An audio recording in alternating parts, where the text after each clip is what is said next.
Candela, hypnotherapist, transformation coach, and a spiritual teacher.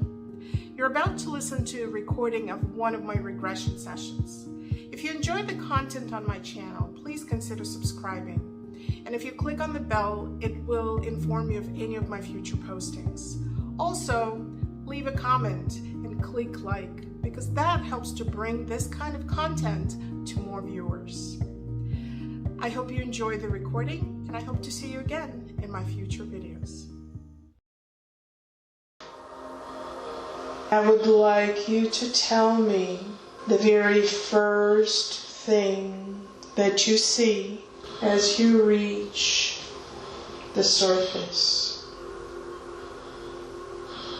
I'm picturing myself in the tropics, sitting on the water on the edge of the reef where it drops off into the deep ocean.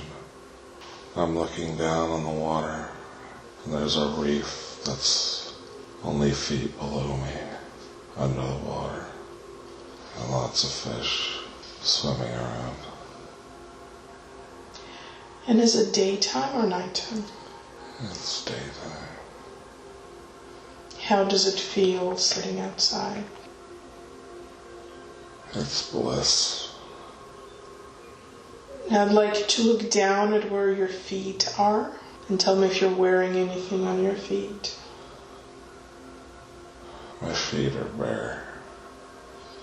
And become aware of your body and tell me what you're wearing on your body. Some kind of wrap around my waist with tropical print on it. Are you in a male or female body? Male. Are you young or old? Middle-aged, I would say. My skin's very dark. What about your hair? Dark. Is it short or long? Short. And what's the texture of the hair? It's straight like a person from Asia. Are you healthy? Yes. I think I'm spearfishing. How do you know that you're spearfishing? Because I was sitting on a small canoe. I just assumed I was. Do you carry anything in your hands? No, my hands are empty. Become aware why you are there at this time. I think I'm out fishing on the reef so I could get something to eat or feed my family, I'm not sure. And you're going to see yourself fishing and know how you do that. A basket around my hip. I have a knife in the basket. I use it to gut the fish while it's still in the water. Do you spear it with a knife? No, I have a long stick with a sharp end on it. I pull the fish out of the water and gut it. And I eat the fish raw after I've gutted it. Do you always eat the fish raw? Yes, it tastes different after you take it out of the water. Do you catch fish just for yourself? I'm not sure. So on the count of 3, you're going to see yourself standing in front of a place where you live. 1, 2, and 3. Tell me what you see. I've came back to my home here in Columbus. Okay. So I'd like you to just walk out of the water. And you're going to move in the direction of the shelter or the home that you have. And become aware if it's close to that reef. or if it's far away. It's a little bit inland, and the forest a little bit, not right on the water. Just find yourself heading in that direction. And as you're walking, what do you see around you? Tropical trees and plants, dead vegetation on the ground. So you're going to find yourself approaching your home, and describe to me what you experience. It's more like a hut. Does it stand by itself, or are there other huts near it? It's by itself. How big is it? It's not large. It's just one room.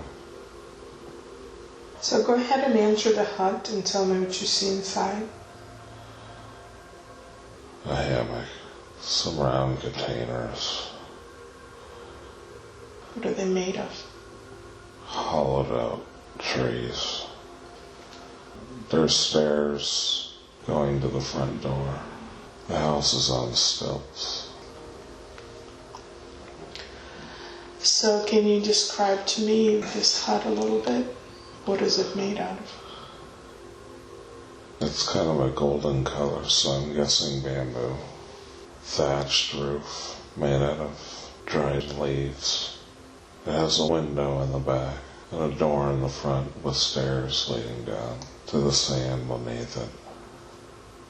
Who lives in this hut? It's just me. Become aware if you have a family or anyone in your life. No, no family, just me.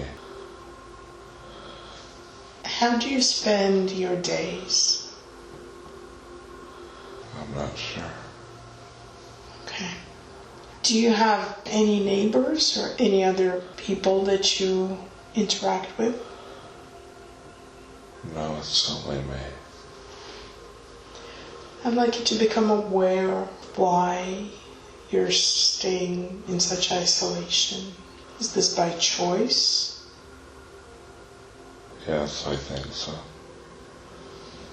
Was there a time before when you were among people? I don't remember. And how does it feel to you now to be there by yourself? Lonely sometimes. Is it possible for you to go back to people? Yes, but in small amounts. Maybe one or two people at a time. Why is that? Because large crowds make me nervous.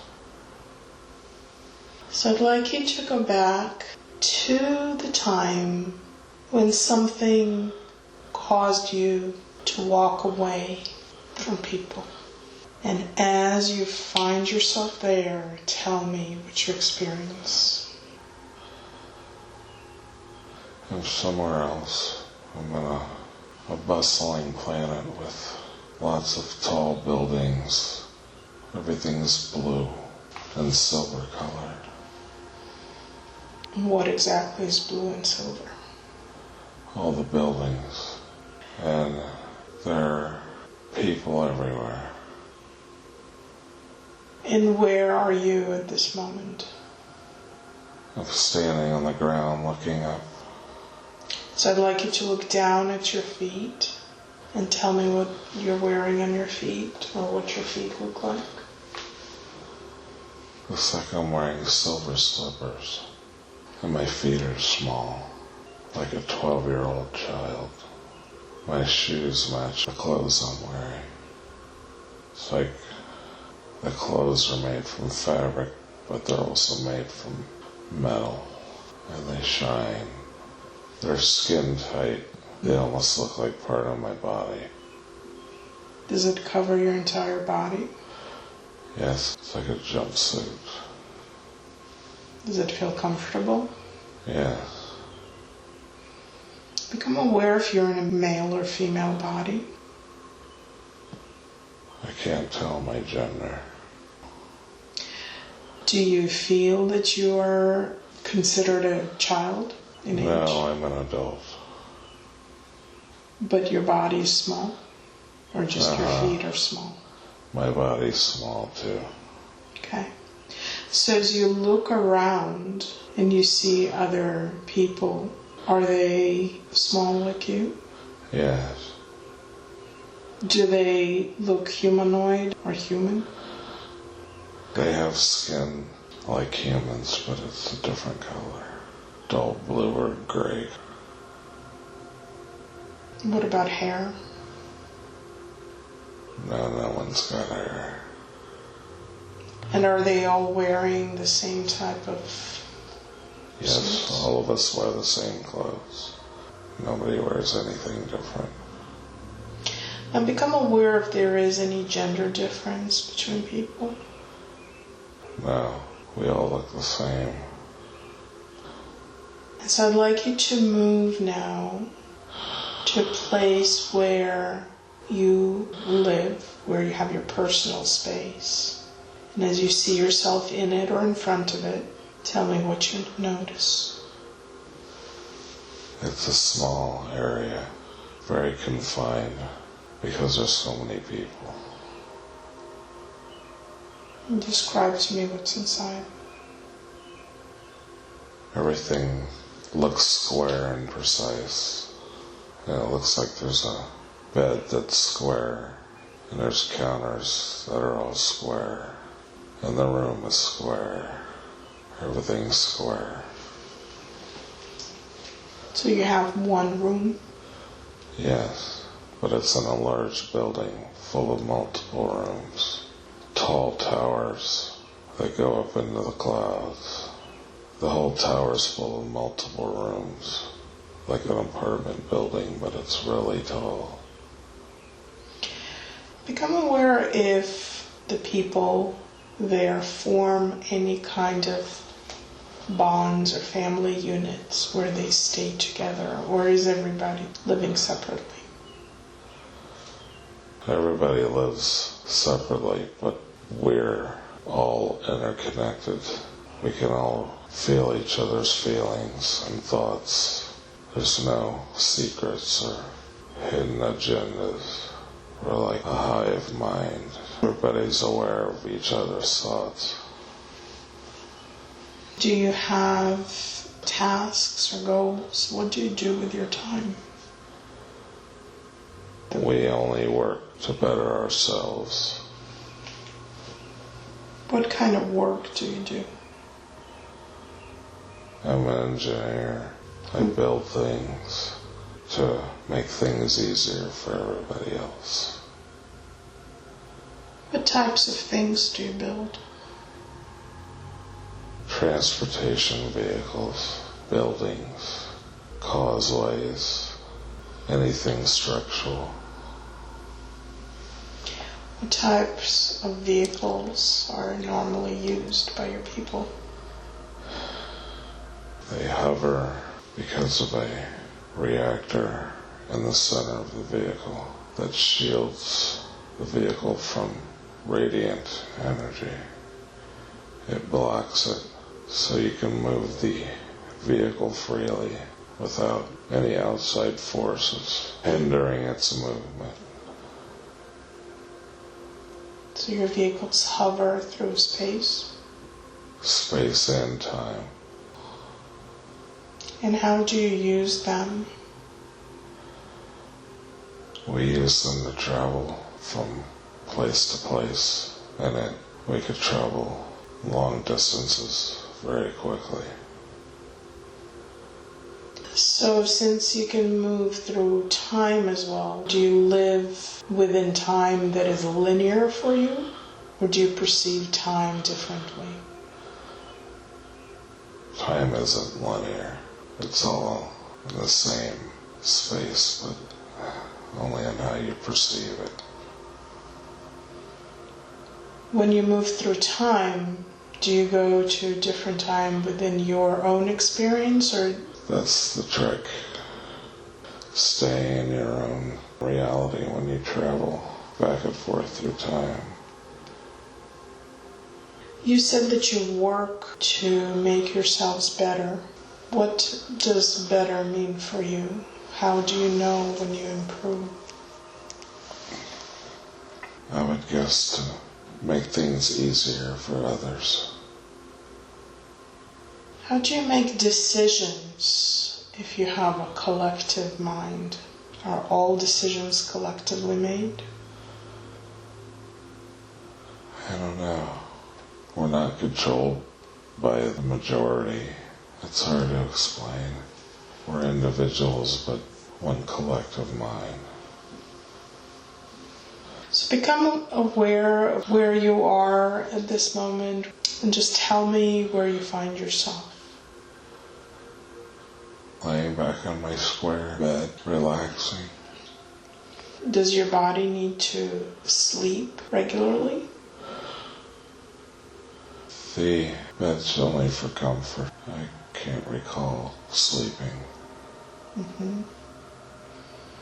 And what do you do during the time when you're resting? I'm not sure what I do with my downtime.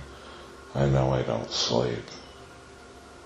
So I'd like you to see yourself having a meal if you consume any food, and tell me what you experience. I believe we consume energy. There's no darkness, no nighttime where I am. It's always light. Why is that? The place where I am has two suns, and one's always facing either side of the planet, so there's never darkness. And how do you absorb the energy? I believe it's through the energy released by the stars that shine on the planet at all times. So become aware of anything that you do outside of work, or is work your only focus? No, we're not forced to work. We do it because we want to, for the love of one another. How do you select what work to do? I don't know. You can become aware of how you became an engineer. Because it's what I'm good at. How did you know that you would be good at it? The collective mind is able to figure out what people's natural talents are, and you're put into that position. What's best for your natural talent? So somebody's not wasting their time doing something they don't want to do.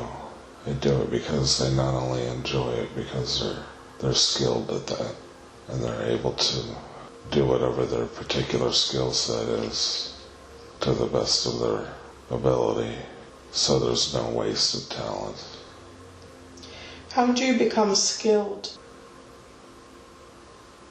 That's a hard question to answer, because with the exception of an accident, we're eternal. We don't die. Only when one of us is damaged beyond repair. So we live, I don't know if you want to say forever, but we don't die from being old. We only die from accidents. Are there any new people coming in, or is it all the same? It must all be the same, because there are no children, only adults. I don't know how we're able to reproduce anymore. At the time when you were still reproducing, were the young biologically reproduced, or through some sort of mechanical means? I believe that people are made in labs by combining biological matter and growing to maturity and no child stage. Okay. And so is that done at all anymore, or that's over with? I don't know.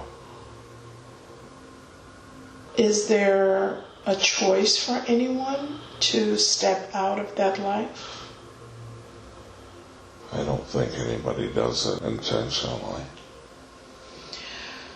Do any of you choose to experience life in other places within creation?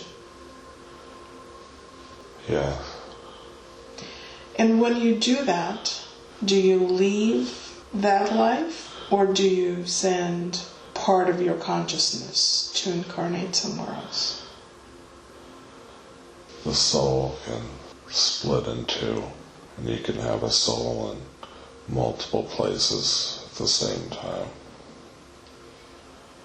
So, at this point, are you experiencing life there and also as Dylan on Earth? Yeah. As you prepare for the life on Earth, tell me what you know about Earth from your homeland perspective, and why Earth attracts you as an experience. Because we're part of the progenitors of life on Earth. We helped create the Earth. And do many of you travel to Earth? No, part of us are already here on Earth, living amongst the other people. Once you come to Earth, do you stay here or go through one life and return back? The ones that are here stay here, and the ones from the home world stay there. But we do travel back and forth by means of our vehicles. When you say the ones that are here stay here, you mean incarnate here, as opposed to just visit for a little bit? We're both human, but we're all people. We live amongst people. I'd like you to move to the next significant event in that life and tell me what you're experiencing. Nothing, my mind's a blank. Okay. So you begin to elevate and feel yourself being guided into a different direction, being guided time and position for you to stop. You find yourself down once again. I want you to tell me the first impression that you get as you find yourself on the surface. I'm on a desert in the American West, standing next to a mesa. There's no vegetation, it's just everything's gold in color. Are you there by yourself? Yeah. And as you look down at your feet, tell me what you're wearing on your feet. Sandals. What do they look like? They look like Peppermint Patty's sandals on the cartoon Peanuts. Become aware of your body and what you're wearing. It looks like it's made out of woven material.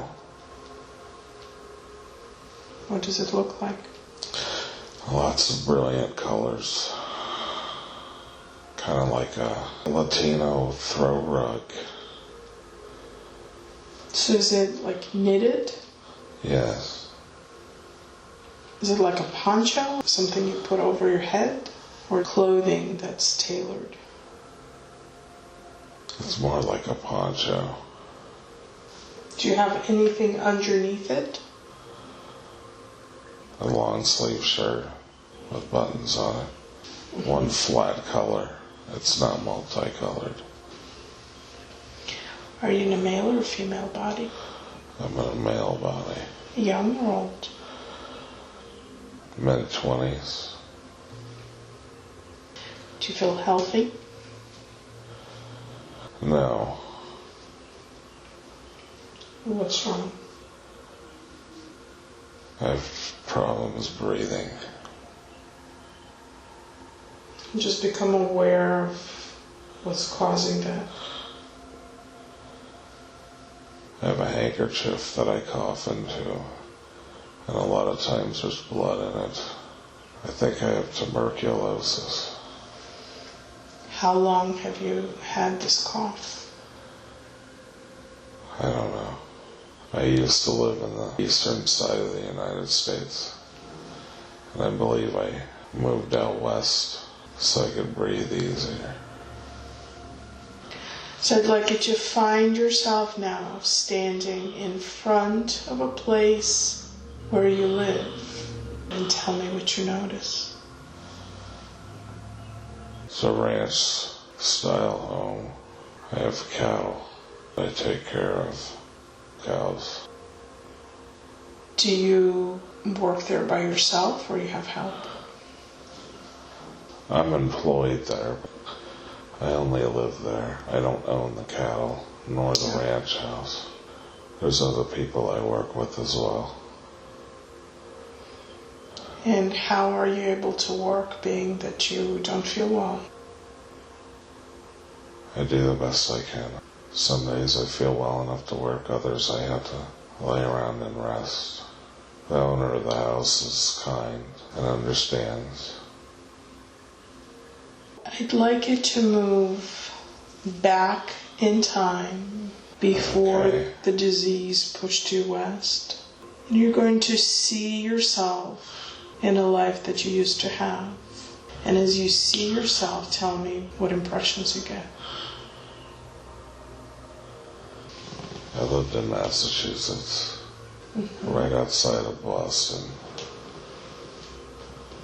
Describe to me what you notice around you. Everybody gets around by horse and buggy. Buildings are made out of brick and stone, mostly. So you have a horse and buggy? No, I don't. But a lot of people around me do. I'm only a kid. I don't know such things. See yourself in front of a place where you live and tell me what you see.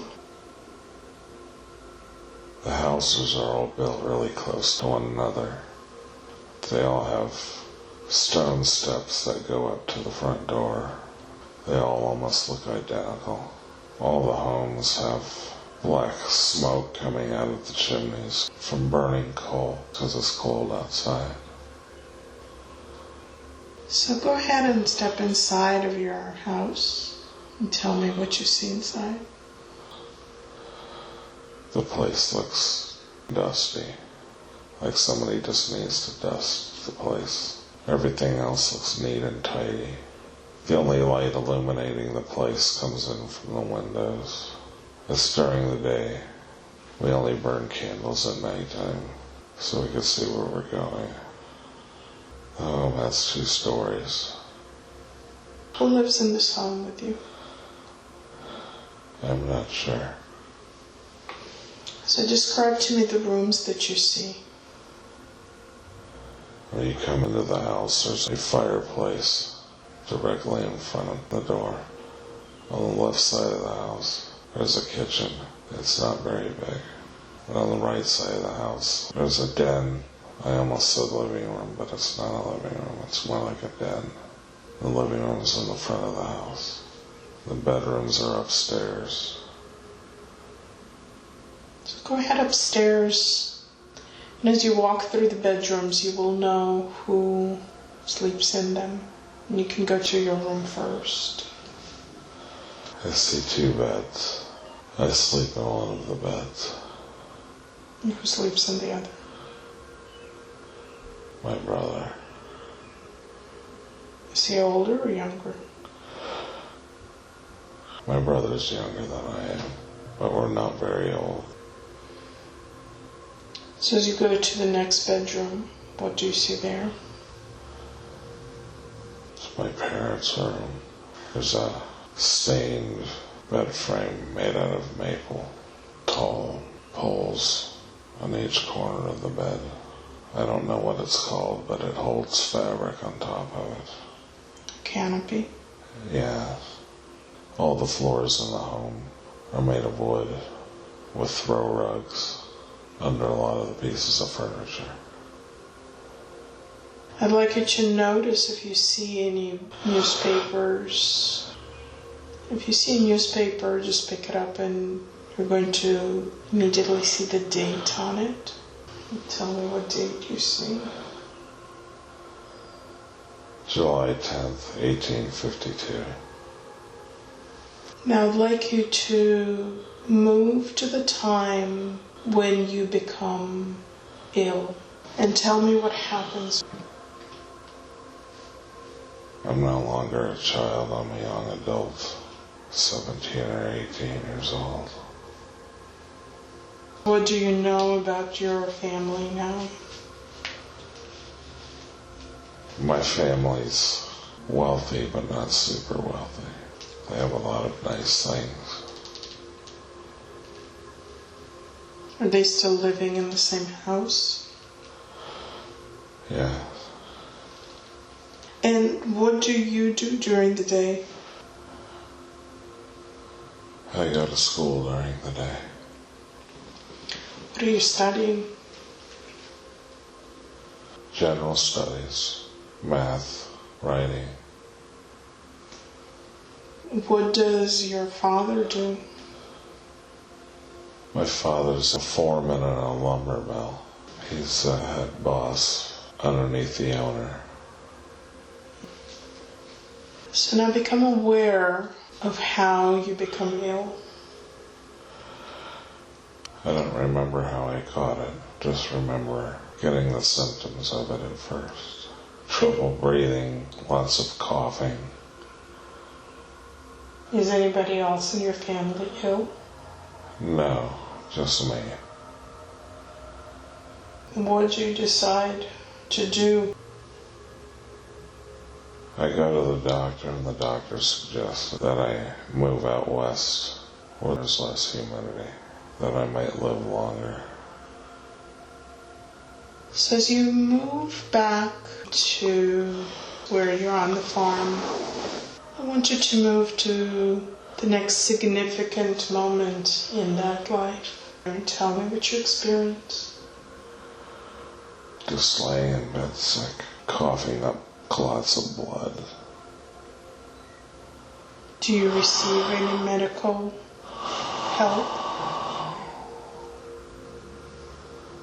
Just a local doctor that makes house calls and basically tells me I'm not going to make it. It's only a matter of time. And so I'd like you to move to the last day of that life and just tell me what you experience. I feel really ill and I'm struggling breathing. I'm choking. So as you take your next breath, just allow your spirit to lift out of that body, and you're going to feel an immediate relief and an ability to breathe very easily. You're going to find yourself floating above your body. And as you look down at the body and the life you just left behind, tell me the first things that you experience. Relief. No more pain in my chest. Feels like I was in the shackles and now the shackles are gone. I feel free.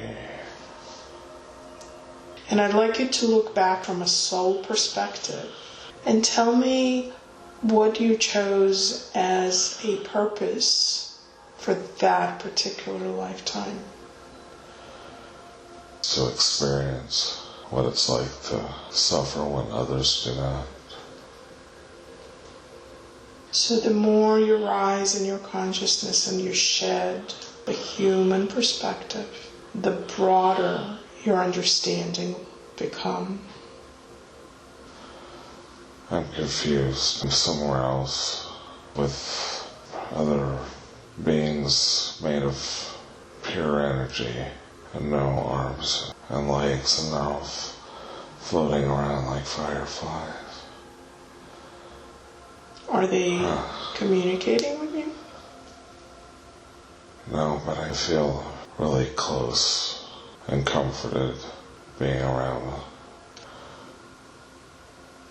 Are you like them? Yeah. I no longer have a physical body. It's like we're in a library or something. And the feeling of oneness is overwhelming. So much love and comfort to know that you're cherished and that you matter.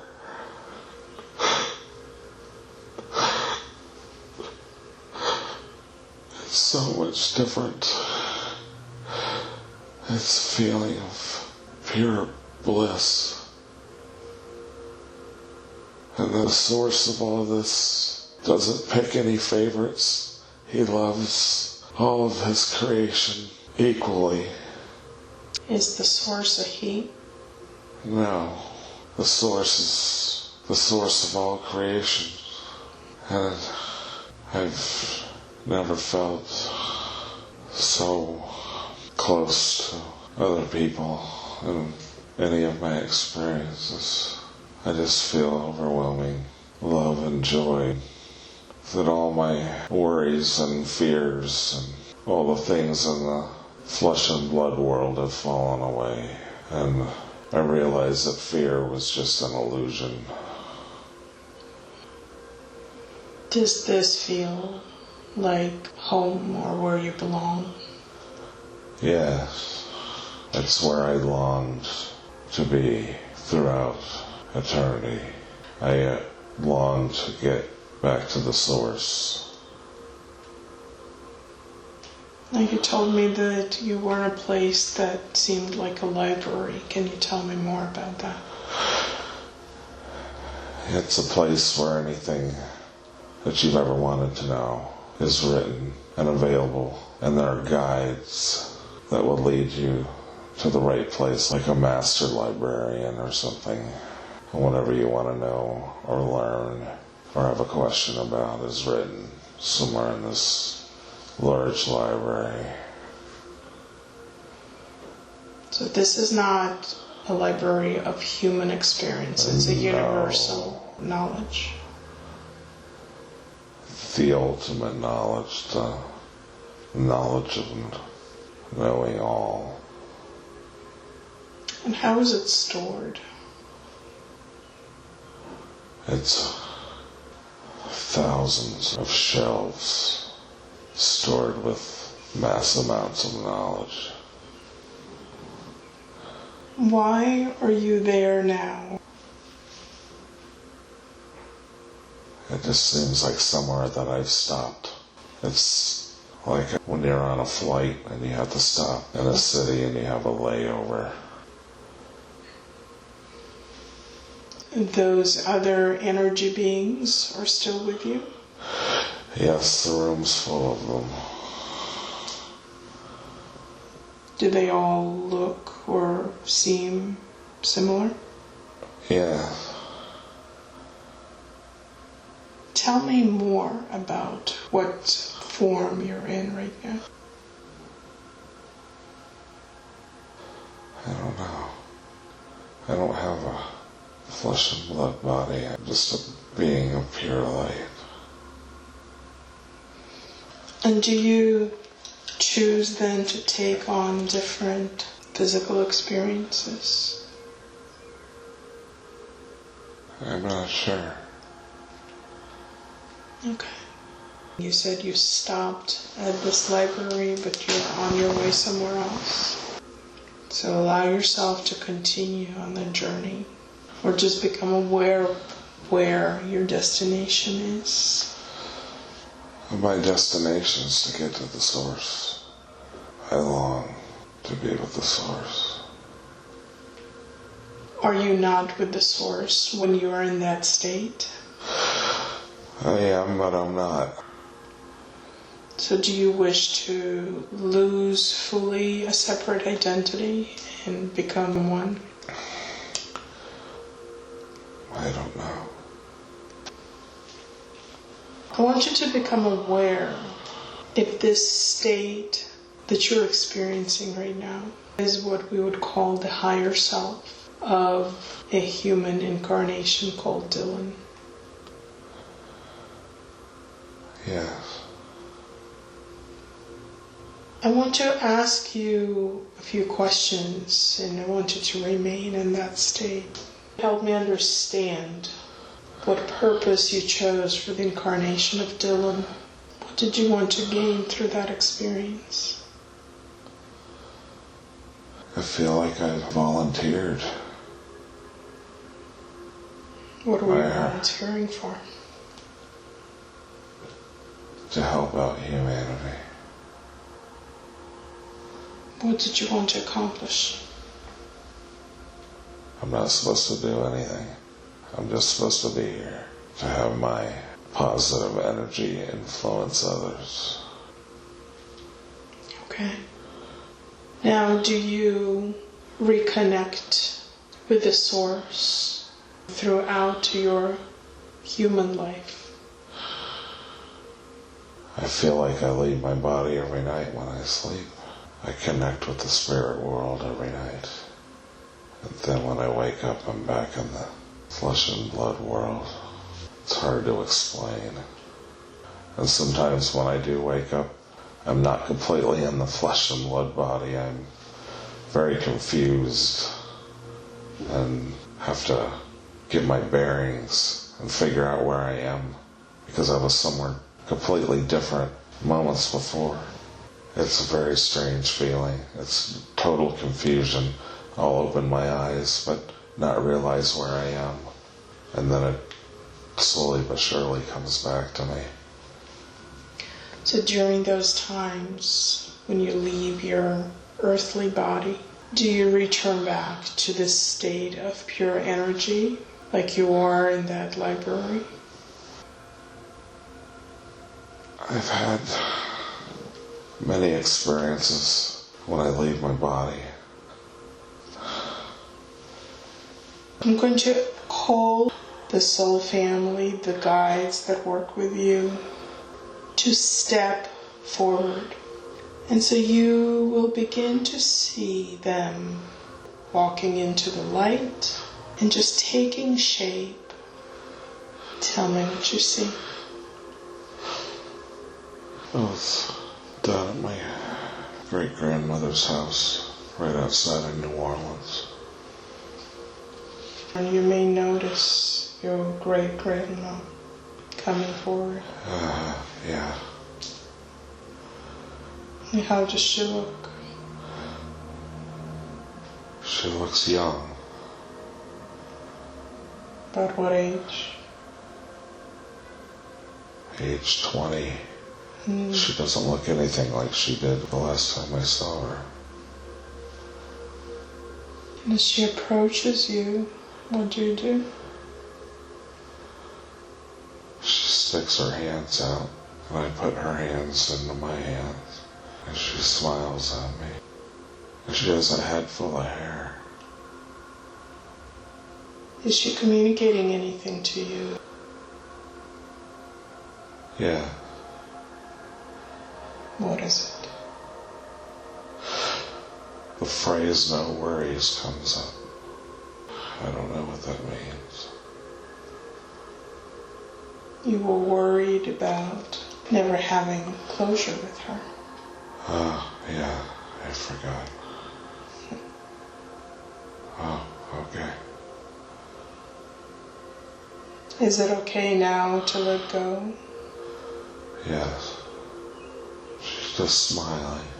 I could feel the love coming from her heart. Mm-hmm. Now she doesn't have any resentment towards me for not being there the last couple of years of her life. I guess she's also telling me that all the fear and doubt and regret was just me, not her. Are you able to release that right now? Yeah. Okay, good. And there are a few other people that you would have liked to have closure with.